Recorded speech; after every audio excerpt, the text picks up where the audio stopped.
Hey, I'm sitting out here in my yard looking toward the north, and we've got a cold front that's going to come in tonight. See the birds in that tree there? Those are like vultures, not vultures, but I don't know. What do you call them? They're not crows, they're buzzards. Buzzards? I don't know. I should know. I was raised around them. But anyway, that's where they go to. They go to those types of trees and they sit in there when they know that the wind's going to get up and it's going to storm and it's going to get really cold. Right now it's 70 degrees out here and the wind is pretty, we have gusts probably up to around 30 miles an hour right now. But we're on the lake too. But they say that the wind with this front that's coming in from the north, it's coming out of Kansas and kind of coming into Missouri.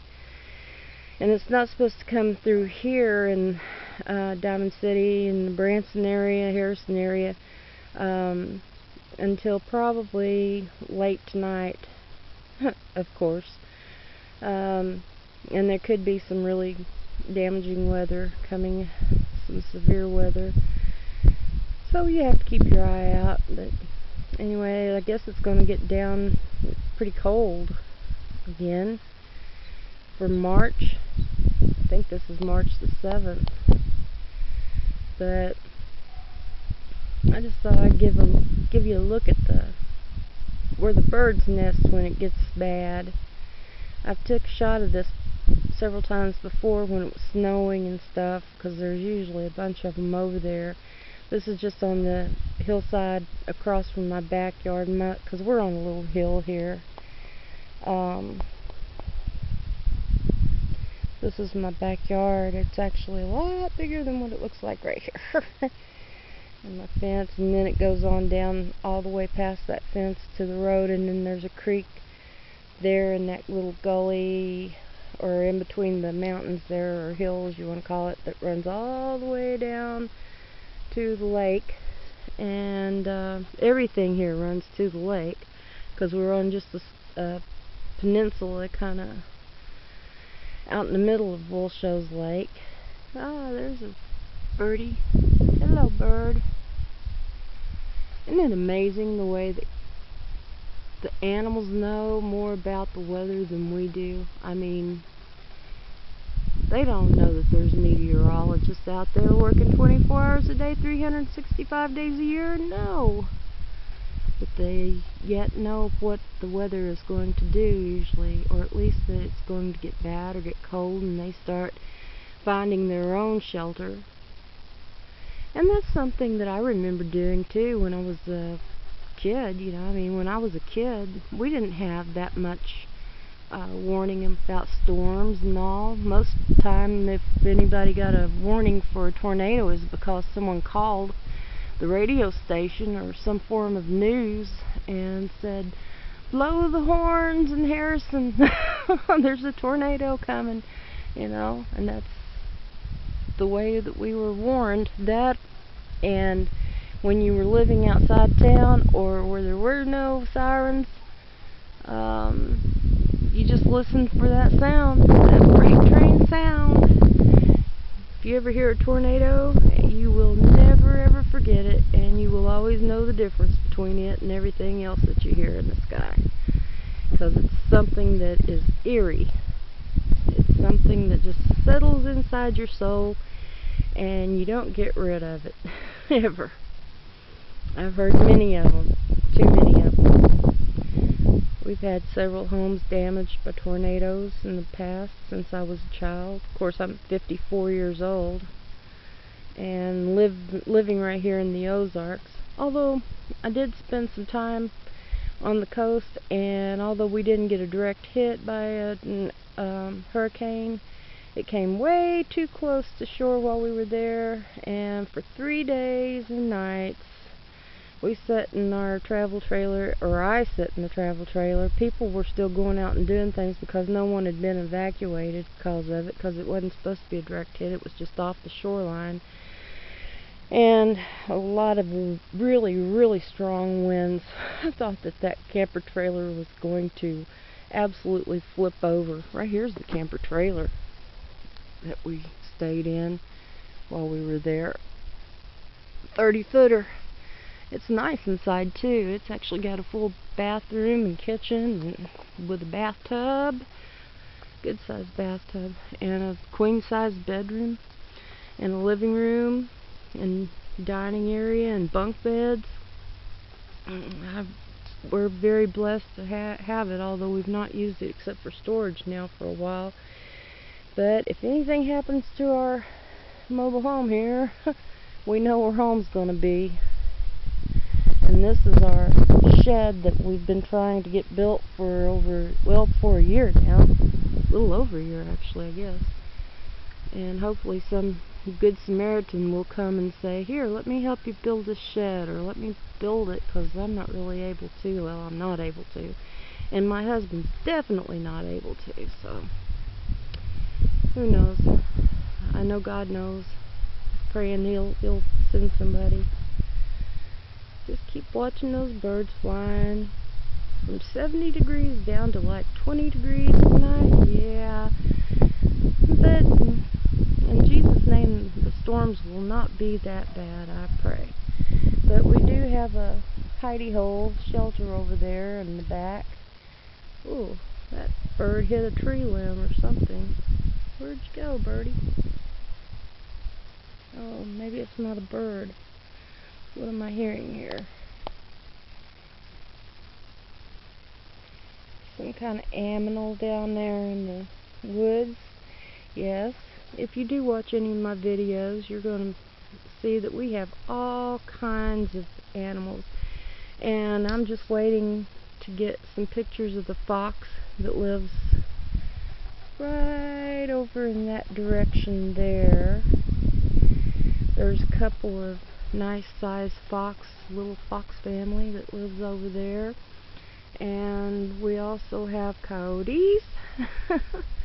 And we have a few wolves, I'm sure. I seen one a long time ago. And we do have wildcats, bobcats, panthers, bear. But you don't see them very often. Most of the residents and even myself, I've seen them crossing the road.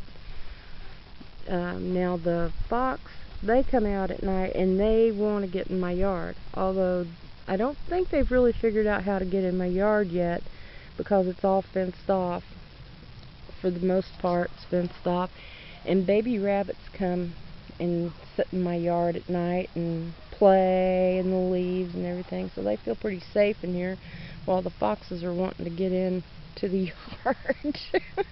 And not only that, I have a whole backyard full of holes, rabbit holes, where the rabbits, mama rabbits, have buried their babies and waiting for them to grow up. I don't really know how all that works, but I do know that I've dug up several baby rabbits before. My big dog that I had here for quite some time before we had to give him to a better family. Well, not a better family, but a good family, when we couldn't take care of him down in South Carolina, living in that camper trailer, because we didn't have a yard for him and he needed a place to run. But he would come out here and he would dig them up and carry them around in his mouth, and he didn't mean to kill them. He just wanted to play. Come show them to me, this baby rabbit. And here, Mama, look, I found a baby. Yeah, it's not moving anymore, Elijah. Poor little thing. You pulled it out of its hole and now it's dead. Oh, felt so bad when you do that. I tried to keep him from it, but how do you keep a big old boxer type mix with, I don't know what he was mixed with, but he was big and he was massively strong. I guess he still is. I hope he is. He's a good boy. I think they renamed him Buddy or Bandit, something like that. But he's a good dog. Very good. I've got video of him when he was growing up, as he was with us, and how he liked to lay on the couch with his head upside down hanging off the couch. He was really something else. Yes, I'm just looking at the clouds and looking at the big birds flying around. Guess they're getting their exercise there. There's several of them right there.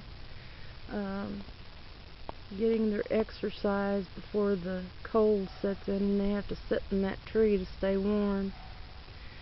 I guess it's as long as they stay about together, huddled up in that tree like they are now, pretty much. There are quite a few. I don't know if you can see them all in that tree, but they're just like they look like they're part of the limbs.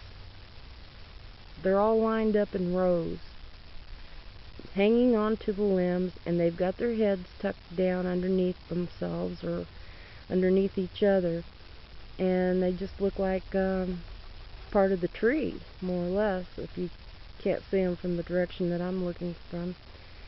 It's pretty neat the way they do that. I guess that keeps them warm.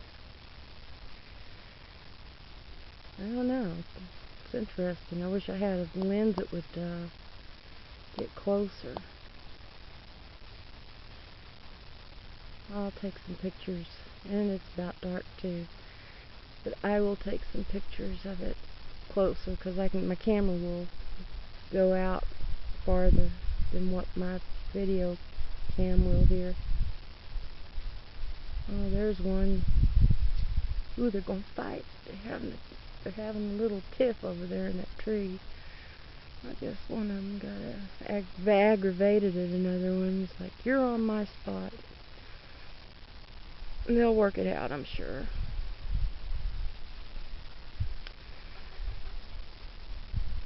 Well, thank you so much for... There you can see them. See how they're all lined up in a row? See? For some reason my camera just finally focused on them. You can see them all lined up just like a part of the limb. All tucked up together. And they hang on like that. And I mean, we have some pretty high winds here. They're all the way down. That's limb. Let's see. I can show you. Okay. That's a limb that goes up through there, and of course there and there. You can tell now that it's actually working. Oh, please, Lord, give me some good camera equipment. I need either a really good iPhone that can shoot a lot of video, because I have so much to show everyone, or else just the regular camera equipment that has a flip out screen so I can see what I'm shooting, because this does not. I cannot shoot myself or anything behind me because I can't even see what I'm shooting. I don't have anything to show me what it is, what I'm looking at. I'm thinking more about these birds than what I'm saying. Yes, I am an animal lover, but I don't really love these kind of birds because they will pick up your puppies, your little animals, and they'll take them, and I mean, they're just predators. But you're not supposed to be killing them. I don't know why. It looks to me like there's too many of them. I guess they do get rid of a lot of the pesky animals that we don't need. Snakes that we don't need. I'm sure there's a reason for them too, but well, you know what? I hope you know what I mean. The types of like field mice, okay? Because them field mice will come in your house and set up camp, and they will make it home, and they'll tear out your insulation under your floor and in your walls. They'll bite through your electrical cords and stuff, wires that runs through your walls and everywhere, and they can even start a fire. So my ex-mother-in-law, that happened to her, and they had a big home fire because of that, because of mice coming in the cold and doing that. Oh, there's another one. Where did he go? I heard him go flop, flop, flop, flop, flop, flop, flop. They got some big wings. Oh, here he comes. He's going to make his way around. He's the one that took off and made that noise. Come on. Come on, camera. Focus. You were doing well there for a moment. You're just not that good of camera. I'm sorry. I need to pat you on the back and say, good camera, keep working, keep working. Where's he at? He's there somewhere.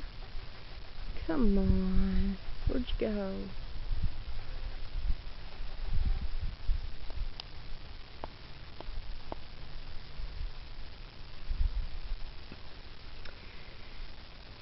I told you that the lake, that Woolsholes Lake, was all around us, and it is. Except, well, there's one road in and one road out of this town. And this is a beautiful, beautiful place to live. And I love the quiet. And we're so close to town, doctors and stuff, really, considering the mileage. I mean, we're like 30 miles from Branson and 23 miles from Harrison and Yellville, and 40 miles from Mountain Home. And Springfield, Missouri, of course, that's like an hour away. But I mean, Branson and Harrison and Mountain Home have everything that we could possibly need, and plus we have a small store and a Dollar General, and small things like that here locally, just within the 3 miles here, and out here on this little peninsula of the lake.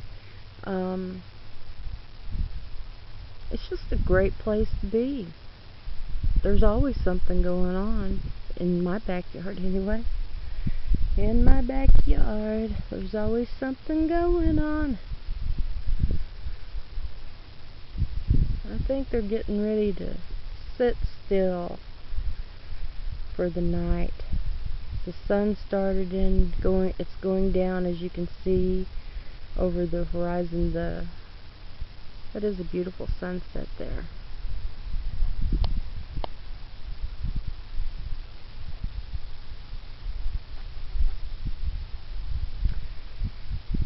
Downham City is a very, very good place. It's getting better all the time. Quiet.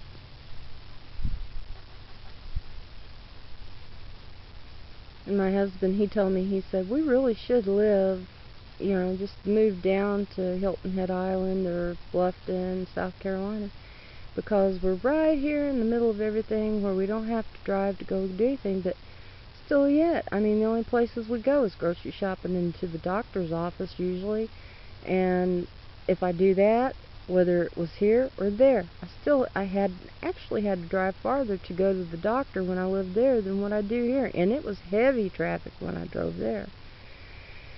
In South Carolina, right there on the coast, and here at least the traffic's not generally so heavy.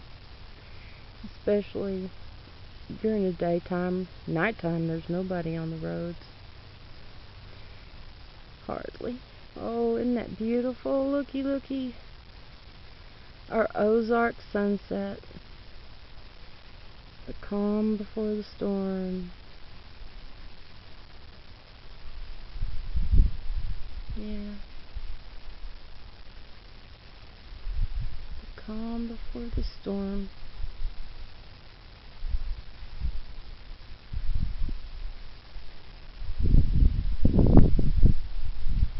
Oh, if I only had...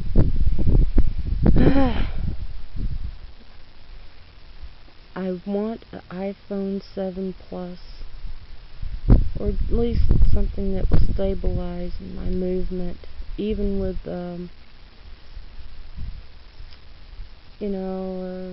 selfie stick or my tripod or whatever. I still have problems because my camera itself does not have that function. Okay. Well, I'm going to say goodnight, everybody, and I hope you enjoyed this, because I have. and hopefully we'll see you again tomorrow, and there will not have been any bad storms. Bless you all. I love you. Night night.